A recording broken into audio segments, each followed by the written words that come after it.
I'm going to look at a small area of trauma. We've been specializing in emotional trauma care for some time. So we look at a little bit about the trauma, the terminologies, because I don't know if everyone here is familiar with the idea of trauma. So these are some of the things I want to do. I'll try to do all this in about half an hour. And then you can go for lunch. Lunch is very important. We've got to get our priorities right.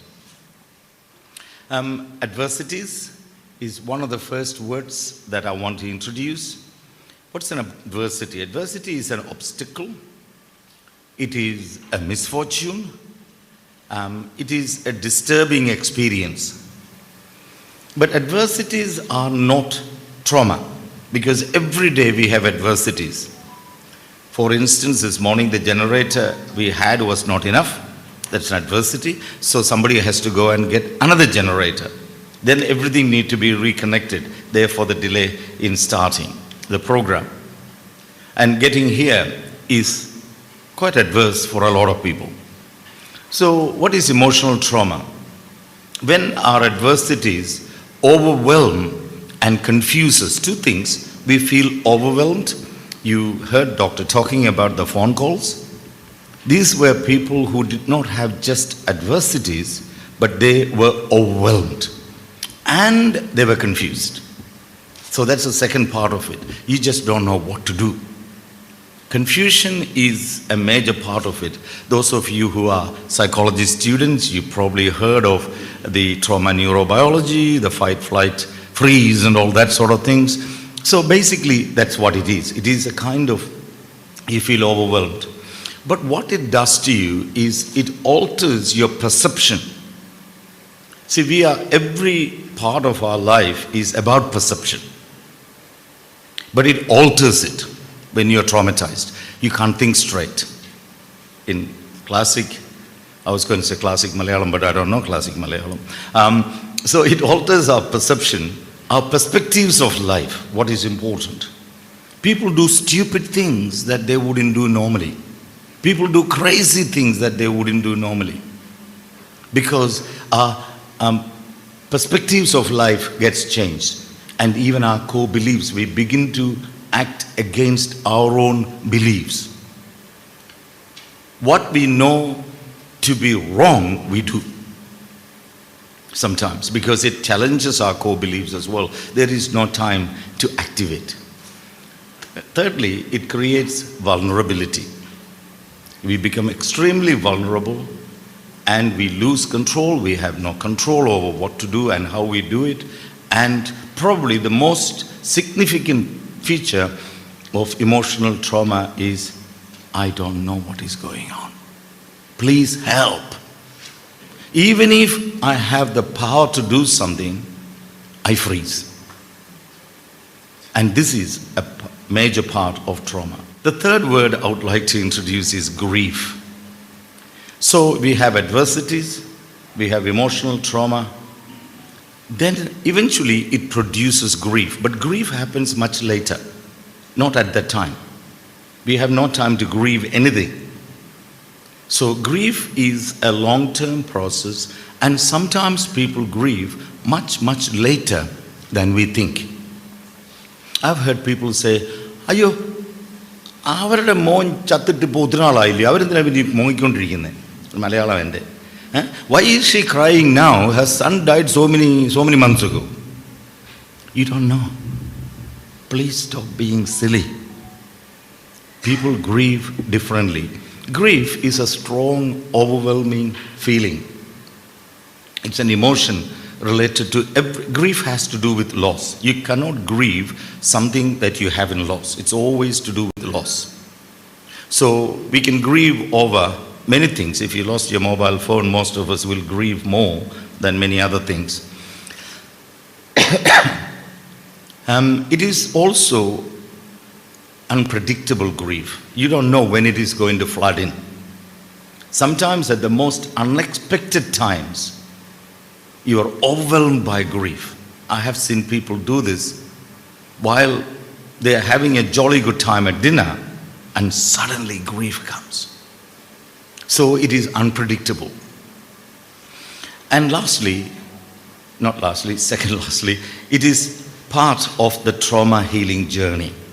In our training, we encourage people to experience grief because that is part of the journey that we are on. Trauma healing is not an event, it is a journey. It is a journey of different lengths and experiences for different people. Not all of us do the journey the same way. Am I making any sense? See, at least this group I can honestly ask, Manasilayo. When I do these classes in other countries, I first teach them the word Manasilayo. And then I tell them what to answer. They must all say Manasilai. So I ask them Manasilayo, I'm in Indonesia or South Sudan or something. I say Manasilayo, and they will say, oh, Manasilai. But I don't know whether they understood or not. But that's the only word they know. So, but I can't do that with you folks because you know what it means. And complicated grief is when symptoms of grief go on for a long period of time. You know, it is there, it lingers, and it keeps appearing, disappearing, and reappearing. Is it okay if I move on? You're welcome to take a photo of the screen if you ever wanted, if you are dying to take notes, so don't feel offended. I mean, I don't feel offended if you took a photo, but meanwhile, you're also welcome to take a photo of me if you want, which probably is better than the screen. I thought I'll leave this quote on the screen for you to reflect on. Peter Levin is an authority on trauma, especially trauma and the brain and trauma and memory. So this is a quote that he gives. Trauma shocks the brain. In fact, Sunitha, can you read it for me? So give me a rest for my throat. Just read it loud. There's George coming with the mic. Trauma shocks the brain, stuns the mind, and freezes the body. It overwhelms its unfortunate victims and hurls them adrift in a raging sea of torment, helplessness, and despair. So, putting it all in a grid form, an adversity is an event. It is something that happens. But because of the event, we experience trauma, which is, it disrupts our normal life. We can't live normally. And this is what happened through this episode that Doctor was narrating to us from Churalmalai and Mundakai and so on. The second is, adversity is a perception. It is something that I perceive. An event itself need not create trauma. It is my perception of that event. I sometimes do this in my training. I touch a young lady sitting next to me. Now this is an event. What is the event? I touched her. But it is Eva's perception of my touch that creates trauma for her. You see, if she thinks that this is a wrong touch, then it is traumatic for her. It is not necessarily my touch. It is, some events are by nature traumatic, so don't get me wrong, but most times it is a perception of that event. Manasilayo? So it creates vulnerability. Suddenly this young lady feels vulnerable in front of all these people. Third, it is a response. So I touch this young lady. She perceives it to be a wrong touch. She turns around and slaps me. No. So that is her response. Or she can just shrink and just become numb and carry it home and brood over it and chew over it, and it becomes bigger and bigger and bigger. And then it is not what I did, it is a lot more that is happening. So three things: event, perception, and my response. And that response, if it is creating inability to cope and creating imbalance in my thinking and life, then it is traumatic. So trauma can be a single event, it can be repetitive, it can be cumulative in the sense that it adds up. We are looking at, in some ways, a single event collective trauma, but it has repetitive and cumulative impact, as we heard from Doctor. I'm going to give you a little exercise. We don't have a lot of time, but let us say I'll tell you a story. This is a story of a young lady named Priya. Priya has been married for 20 years. 2 children. This morning, as she was getting dressed to go to work, she heard the news that her husband got run over by a bus on the road on his way to work. He was riding a motorcycle. Question, is it traumatic? Certainly. Remember, trauma is an event, it is a perception, it is a response. Priya, after hearing this news, continues her dressing up. She picks up her bag, goes to work, and she's at work all day. What is your opinion of Priya, both socially and clinically? She is in shock and denial. Very good. That is a clinical answer. Socially? Like common wisdom says, she's gone mad. Has she gone mad? Yes, she doesn't care probably. She's trying to show off that she's not affected. She's probably tough. Now, Priya has been married for 18 years, and those out of the 18, 17 years were the worst years of her life. She was abused, victimized, raped in marriage, and there was no love. And this husband, she was wishing almost every day of those 17 years that he would die, so he could honorably be free. Do you understand what I'm saying? I have had women tell me, Sunny, I stand at that door every morning and I say goodbye to my husband and I just pray to God that he will not come back. We are so prone to judge these people. So remember, trauma is not an event. It is an event, but it is more than an event. We don't know Priya's story. Until then, everything we do is working on misunderstanding rather than understanding. So in trauma care, one of the first things we need to do is to listen to understand. We need to listen and listen and listen. So 3 things must happen for trauma to happen. First, normality must change. Yes, for Priya, the normality has changed, but for her, it has changed for the better, not for the worse. In fact, suddenly she's thinking, oh, this is not such a bad thing.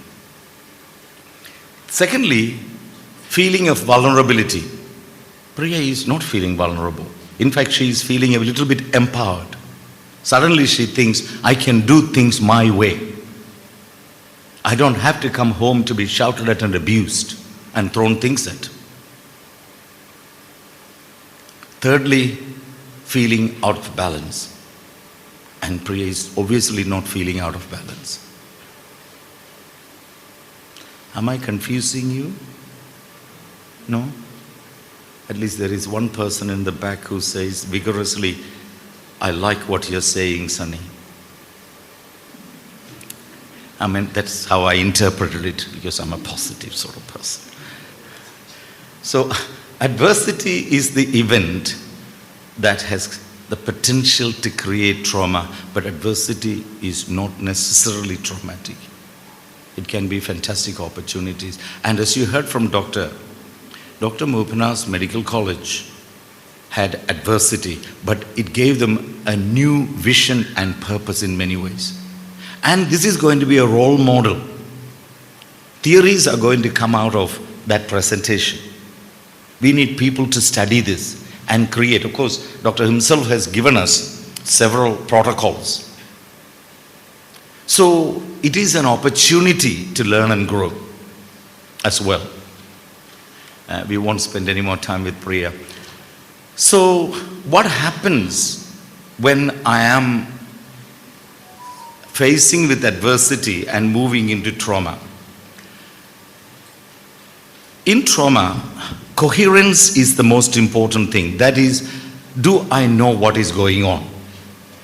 So what is coherence? Understandable. Do I comprehend what is happening? The confusion is the main thing. Not knowing is the main thing. So if I understand what is happening, it is not bad. Secondly, is it manageable? So what happened in Churalmala and Mundakai was not manageable, and it was not understandable. And thirdly, what is the meaning? These are the three things that give us coherence. It's on the screen, but let me say this again. It is understandable, manageable, and meaningful. Friedman, a researcher in the area, says, what gives meaning beyond all this? I may not be in control, but knowing that nature or a divine force is in charge, even though I'm not in control, is sometimes gives personal control. This is why we look to God when things go wrong. God, where are you? Are you in control? How could this be? By the way, Friedman is not a religious person. He is a humanist existentialist. So, but the research says that an external force, and we will come to that in a minute. So it is not, am I in control, but am I coherent? Do I know what is going on? Three things about coherence, I said. What are the three things? Understandable? Oh, okay, you are all students. I mean, you all get A grade, so no, not you guys, but somebody who is not a student currently, someone who is very old and the brains are degraded. What are the...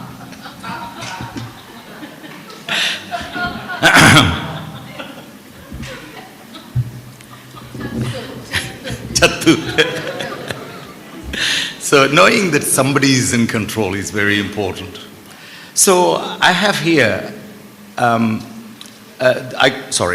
call it Kim's house. It's just a story that I made up. Kim's house collapsed. So it is an event. Sorry.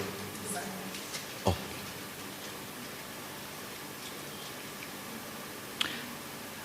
It's an event. But Kim is not worried because he knows why it happened. He knows that it is not because of the fault of the builder. It is not because they left the gas on in the house and the gas caught fire and the house burned down. It is not because somebody put a bomb under it. It is because there was a strong wind and a tree fell on it or whatever it is. So knowability, that's the first thing. You remember? Knowability. What's the second one? And this time not the geriatrics but the others. What's the second one?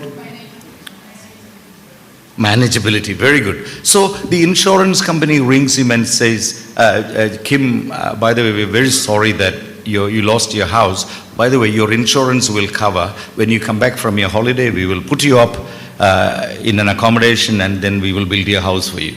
Manageability. Third, meaning. Now, Kim still hasn't got the answer. Why did this happen? So, tomorrow, I will probably lead you through the search for meaning. What is the meaning of all this? Okay, I know what happened.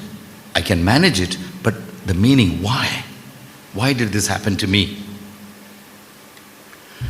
So, in trauma recovery, we have to reconstruct perception, perspectives, and core beliefs. This is what we are trying to do. If you are a therapist, If you are a friend who is caring for a friend, if you are a counselor, whatever you are, a pastor, a priest somewhere, what you are trying to do is you are trying to rebuild the perception of the event, recreate some perspectives, different perspectives. Unfortunately, the way we do it is wrong. Sometimes what we say is, നിനക്ക് 3-4 പിള്ളേരുണ്ടായിരുന്നു, ഒരെണ്ണമല്ല ചത്തുപോയുള്ളൂ. That's a perspective we give. അല്ലേലേ ഒരു കാലല്ല ഒടിഞ്ഞുള്ളൂ, ഒരു കാലൂടെ ഉണ്ടല്ലോ ഏതായാലും.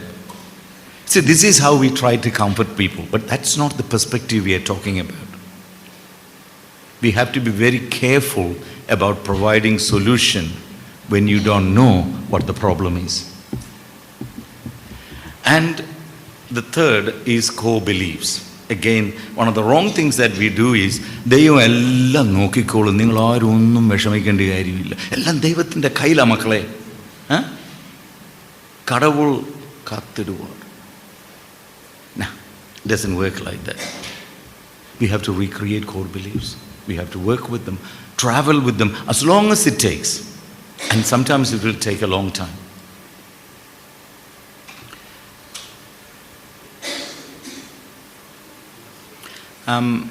I think I will not comment on this because Priya's story explains this in some ways. Priya's assumptions of life was shattered when she got married, not when her husband died. See, this is something we need to understand. Do you understand what I mean? See, she thought marriage was going to be something wonderful. She was thinking of Ooty and Wayanad, holiday, honeymoons and new saris and all those wonderful things and nice little children running around. So her assumption of life was not shattered when her husband died. It was shattered 17 years ago, or about 18 years ago. So keep that in mind. So is the event wished for? Well, in Priya's case, that's what she was wished for. So she's not traumatized. So she has no need to reconstruct anything. But she will still need support. There's no emotional attachment to what she lost. So she is not going to grieve over it. You see, that's another difference. She lost her husband, but she's not going to grieve. Why? Because there was no emotional attachment to it. I lost this wedding ring long time ago in Paris when I was traveling with my daughter. I tell you, you have no idea. It's my wedding ring, the only ring I have. And I looked for it all over the place. We traced our steps through the markets everywhere. 2 days looked for it because this has got a lot of emotional value. It's my wedding ring. I made it and gave it to my wife to give it to me. You see? So it's very special. Very special. But fortunately for me, the last day I had a bag that I wanted to throw out because too much luggage. So just to see if there was anything else in it, I put my hand in it and did this. And the wedding ring just fell on my finger. Would you believe it? I would have thrown that bag out. So it's an amazing discovery. But anyway, unless there is an emotional attachment, you won't feel the loss. Then there is a personal existential reality. And as I said, searching for. So it depends on our worldviews, our compelling realities, the current life. For example, do you think a beggar in the street who is a mother of 6 who lost one of her children will grieve over the loss? Would she be sad and miserable? You will see her the following morning back in the street begging. Now, I want you to imagine a woman who has been wanting to have a baby, finally had a baby through IVF, but that child died. Do you think she will grieve? The reality is both women will grieve, but the beggar in the street doesn't have the luxury of grieving. Do you understand what I'm talking about? because she has to be back at work. Otherwise, the other 5 children will starve to death. So this is what I meant by the existential realities of life. Then of course our own religious affiliation. Sometimes people tell us that don't worry, you only lost 1 child. When you go to heaven, you will have 500 children and all kinds of things that people teach us. Or, Jesus, sorry about this, for those who are Christians here, Jesus wanted your son more than you needed it. Total nonsense. I have imagined some mothers saying, if that is Jesus, when I don't want to have anything to do with this Jesus. So, we must be very careful how we comfort people. The last one is pre-trauma orientation. That is, what was our state before this trauma happened? So for a lot of people, even in a collective trauma such as Churalmalai and Mundakai, I don't know, those are the only 2 words I know, but there may be other places as well. If they were already in distress, their problem will be further accentuated. It will be greater. And that's what I want to say. So put the whole thing in a small diagram and then I will finish. Then you don't have to worry about me. Until tomorrow, that's right. So a single event natural disaster such as flood, landslides and earthquakes. The pre-disaster state of the person or the community is very important. If the community was already vulnerable, I don't know if you ever heard the Malayalam saying, Kuninmel Kuru. കേട്ടുണ്ടോ?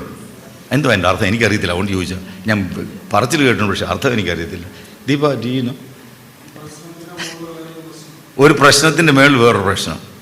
So there is already a കൂന. അതിൻ്റെ പുറത്തായി കുരു വന്നത്. ഇത്. So this is the do you like my Malayalam? It's hard work. A pre-disaster state. And secondly, the very happening of it, the peri-disaster stage, that is as it happens, the experiencing it now. And the 2 together, how much am I exposed, the direct impact of it? To what level am I exposed to danger? And the temporary displacement, I think again Dr. mentioned, and the local Panchayat, the board member also mentioned that. That is the displacement. Later on, probably tomorrow, we will look at the nature of the displacement if we have time. Because we are displaced in many ways, not just physically. We are displaced from our rituals, our everyday activities, connections, all sorts of things. There is a displacement. Then there is a post-disaster stage, after the disaster. Again, the loss and damage that is incurred, that is the indirect part of it. And then the ability to recover, how quickly and how well can be recovered. That is the other part of it.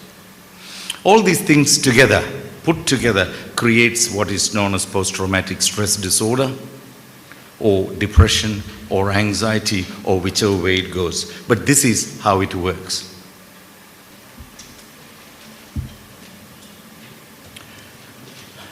When these things happen, we look for an explanation. So there's a number of studies, but a fantastic study in South Africa has come up with seven explanatory strategies that we use. But I have condensed it as follows. Belief about the world. So the trauma happened due to random chance, bad luck, I happened to be there. If I was 3 inches away, the car wouldn't have hit me. Bad luck for me, kind of thing. That's one thing. Secondly, we say that trauma was part of God's plan. So this is how the world is. The next major thing is belief about the person who did it, especially if it is done by a person. So it would say they are bad, they are greedy, but then probably they are poor, that's why they broke into my house and stole things. They are probably greedy, that's why they did. They didn't need it, but they are greedy. So we explain things away. this one I want to spend 30 seconds. Self-blame. There are two kinds of self-blame. The first one is called, do you remember? Self-blaming my character. This is called character. In other words, ഞാൻ എവിടെ പോയാലും ഇതിങ്ങനെ, ഞാൻ പകൽ 2 മണിക്ക് പോയാലും രാത്രി 2 മണിക്ക് പോയാലും എന്നെ ആരേലും വന്ന് ആക്രമിക്കും. So you are blaming your character. The second kind of self-blame is behavioral self-blame. That is, you are blaming your behavior. So that is where you say, ഞാൻ കാറിൽ പോയാൽ മതിയായിരുന്നു, മോട്ടോർ സൈക്കിളിൽ പോകണ്ടായിരുന്നു, അല്ലെങ്കിൽ വീട് പൂട്ടിയിട്ട് പോകണ്ടായിരുന്നു, തുറന്നിട്ട് വെച്ച് പോകണ്ടായിരുന്നു. So behavioral self-blame can be helped, but characterological self-blame we can't help because it is a person. And many times we prefer a character blame, self-blame, rather than a behavior self-blame, because behavior self-blame puts responsibility onto me to lock my house.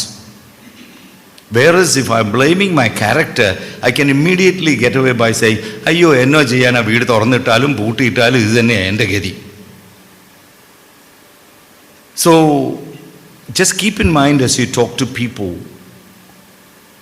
you may feel very empathetic to a person who says, എൻ്റെ ഗതി ഇതാ. But the reason why they are saying is something we need to ask. And the fourth is redefining the event. It could have been worse. At least I can afford it. I can afford to buy a new car. I can afford to buy a watch, whatever it is. I can afford to build a house. Oh, thank God, I only lost my house. I got my children. So this is another way we explain away an event. And the last, which is actually not a coping strategy, is denial. You deny everything that happened. It's a bit of a delusion. Okay, so these are the ways that people cope when things go wrong, by explaining things away. We don't have time for questions, so you can't ask any questions. Okay? Thank you. Escape.